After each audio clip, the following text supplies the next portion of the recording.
When it comes to the world of employment, there are winners and losers, and one of the main losers are neurodivergent people. Most have been silent on this matter, so we are taking action.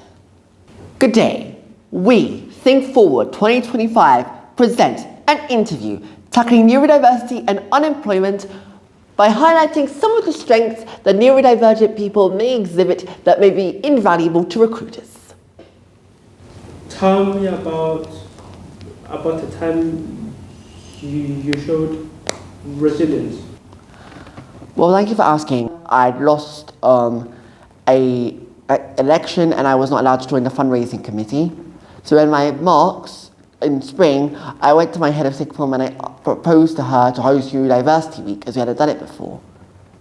And I actually hosted it, presented it from March 28th until April 4th, where I educated and we fundraised about neurodiversity, and we looked at autism, ADHD and dyslexia. It was so successful, alhamdulillah, that it is now an annual school fixture. So next year, she even wrote it in her diary to do it in the following year as well. So now it's a tradition at Nishkam that will happen now. Can you tell me about a time when you should open mindedness and being creative? Well, I had written a bucket list in 2024 of the things I wanted to do before the year was out. One of them was to go on a residential because I'd never gone on one before, and I often, as an autistic person, and as most neurodivergent people do, avoid them.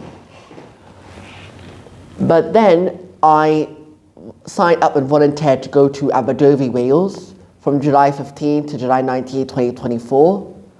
And then I went there with some of my pals, and we learned a lot about collaboration, cooperation, and we did a lot of activities.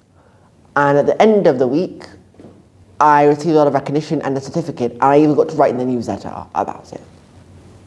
How do you show empathy?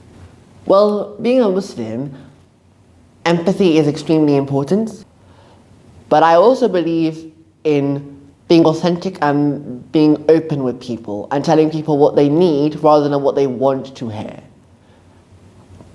Because that's going to help foster self-growth. This is the end of the interview. Would you like to ask any questions? No, but I would like to say something. Yes. A simple message to the viewers out there who will be watching us, and also neurodivergent people who are currently job seeking.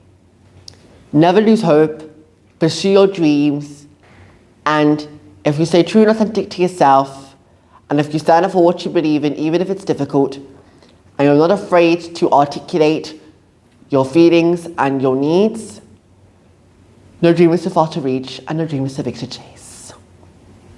For more practical advice, see the cover letter.